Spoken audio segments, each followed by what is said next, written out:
පූජනීය මහා සංඝරත්නයන් අවසර ශ්‍රද්ධාවන්ත පින්නතුනි ලෝක ධාතුවේ පහළ වූ මතු පහළවන්නා වූ තුන් කාලයට ඇති සීල බුදුවරයන් වහන්සේලාගේ අනුශාසනාව මේ ගාථාවෙන් කියවෙනවා. මේ ගාථාවේ කෙටි තේරුම මෙහිමයි. සම්බ පාපස්සාකරණං කයින් වචනෙන් සිතින් සිදුවිය හැකි සීල පාපයන්ගෙන් වැළකීම. කුසලස්ස උපසම්පදා කයින් වචනෙන් සිතින් කළ හැකි කුසල ධර්මයන් සමාදන්ව පැවැත්වීම සිදු කිරීම.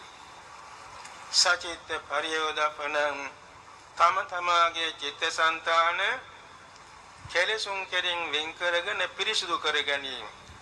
ඒතං බුද්ධාන ශාසනං මේ සීල බුදුවරයන් වහන්සේලාගේ අනුශාසනාවයි. බුදුරජාණන් වහන්සේගේ මෙම දේශනාවේ සඳහන් වෙන තේරුම විනය සූත්‍ර අභිධර්ම කියන පිටකත්‍රයටම සම්බන්ධයි.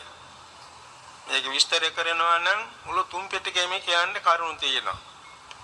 ඒ හැර අපි කෙටියෙන් සලකා බලමු. සම්බ පාප නමින් කියවෙන්නේ කයින් සිදුවෙන අකුසල් 3, වචනෙන් සිදුවෙන අකුසල් 4, සිතෙන් සිදුවෙන අකුසල් 3. මෙන්න මේ කියන 10න් වැළකීම සබ්බ පාපස්ස අකරණං කියන බුද්ධ වචනෙන් කියවෙනවා. කෙටි කුසලස්ස උපසම්පදා කියන මේ වචනෙන් කෙටියෙන් කියවෙනකොට මෙහෙමයි. කයින් සිදුවෙන අකුසල් 3න් වැළකීම කුසලයක්. සිතින් සිදුවෙන වචනෙන් සිදුවෙන අකුසල් 4න් වැළකීම කුසලයක්. සිතින් සිදුවෙන අකුසල් 3න් වැළකීම කුසලයක්. ඒකම දාන, සීල, භාවනාදී කටයුතු සියල්ලම කුසල සංඛ්‍යාවෙන් ගැනෙනවා. සචිත්ත පරියෝදපණං කියන මේ වචනේ මේ මුලින් කියන කාරණා දෙකටම සම්බන්ධයි. සීල අකුසලයන්ගෙන් වැළකීමෙනුත් සිත පිරිසිදු වෙනවා. සීල කුසල කිරීමෙනුත් සිත පිරිසිදු වෙනවා. ඒ සියල්ලම සිදු වෙන්නේ සිත දියුණු කිරීමෙන්. එනම් සමත භාවනා, විපස්සනා භාවනා දියුණු කර ගැනීමෙන් සිත පිරිසිදු වෙනවා.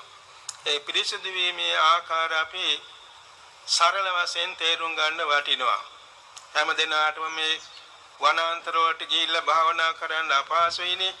සිය නිවෙස්වලම එදිනෙදාම කළ හැකි භාවනා කර්ම අපට තියෙනවා. ඒවා පුරුදු කර ගැනීමෙන් දිනපතා අපේ සිත උපදාන මණිකක් වාගේ පිරිසිදු බවට පත් කර ගන්න පුළුවන් වෙනවා. මේ කාරණේ පැහැදිලි කර ගැනීම පිණිස අපි සාධක වශයෙන් බුදුරජාණන් වහන්සේගේ කාලයේ වැඩ සිටිය රහතන් වහන්සේ නමක් ගැන කියනවා. සවැත් නුවර